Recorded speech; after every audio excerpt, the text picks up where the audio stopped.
A very good afternoon and welcome back to the touchline on Y254. Maxwell Wasika is my name. This time round we're discussing sports sponsorship tax rebates following an announcement by CS Cabinet Secretary for Sports Dr. Amina Mohamed yesterday approving tax rebates on sponsorship of sporting activities locally, meaning that those corporates and individuals seeking to support and fund sporting activities will be exempted from tax. An announcement that was welcomed by sporting stakeholders locally, saying that the move is geared towards development and growth of sports, especially football, because in the recent past we've seen a lot of betting firms engaging and actively involving themselves in footing activities of sporting activities. This year we witnessed Everton playing against Gor Mahia, Kariobangi Sharks coming and playing against Everton, and Theo Walcott gracing the occasion at Moi International Sports Center Kasarani. So it is something that players and stakeholders locally are looking forward to see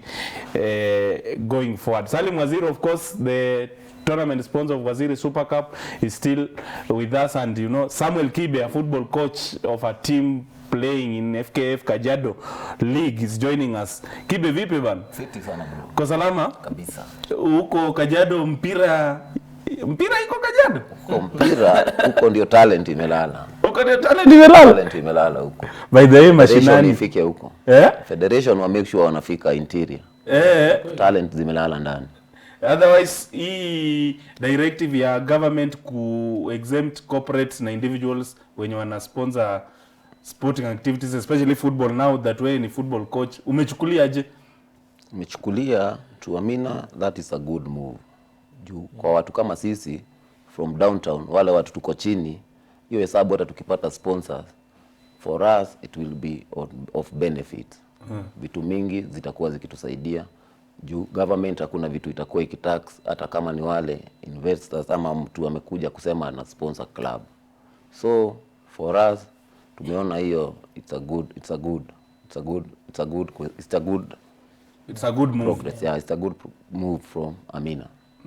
We appreciate. I know it's something you also reading from the same script with him, that Amina did well. Yeah, it is, because when you look at it from every angle, you can imagine a person, a local business owner of something like a water company. He wants to sponsor Coach Kibe's team. Yes. Now he has nothing holding him back. He will go and brandish Kibe's team's t-shirts with his logo and his water company and whatever company because now it's boosting businesses and boosting teams in one way or another. So it's a good thing, and we keep on talking about it time and time again. And we also, when you look at, I'm allowed to say this on air because we are talking about it. You look at companies like Betika, led by the likes of Maya and Joseph Mbugwa.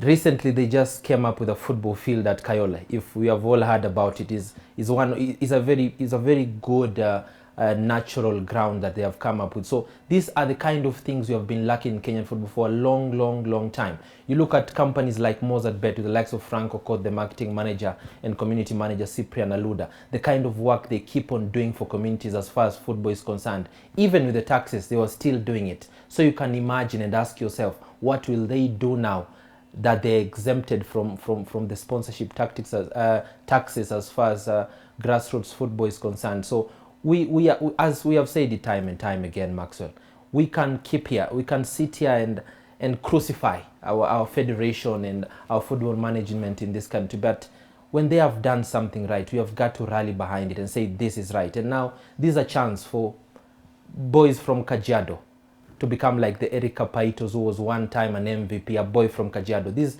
are a chance from boys from Bungoma, boys from whichever county it is, to just step up and show what they're capable of, because once you're paid for what you do, the morale comes just automatically.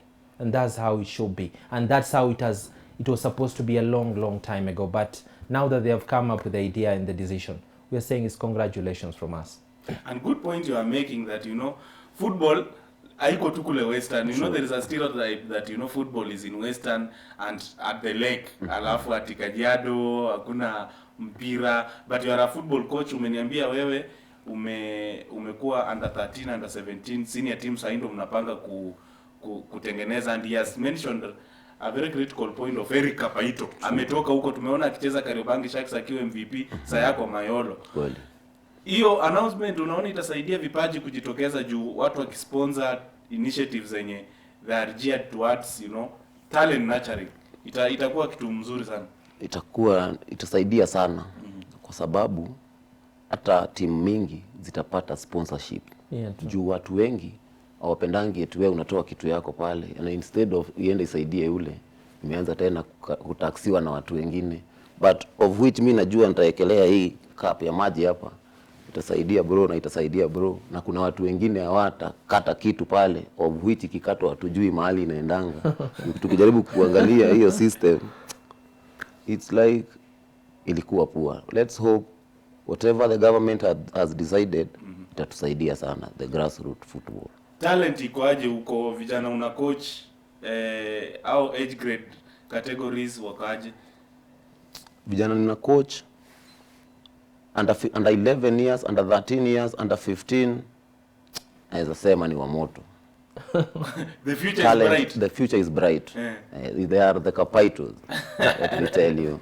Na coach, nakuuliza, ukikuwa na hizi ma categories under 13, under 14 is one thing. But kukuwa na plan after they have graduated from one category to the other. Longevity plan is also another thing. So, wewe unawapangia aje once they have probably the under 17s, because utakuwa under 17 for the rest of your life. You've got to graduate at some point. So, wewe unawapangia aje as they go into the next category? Nilianzana na team nikiwa na watoto wa miaka under 13 au wenye wako 17.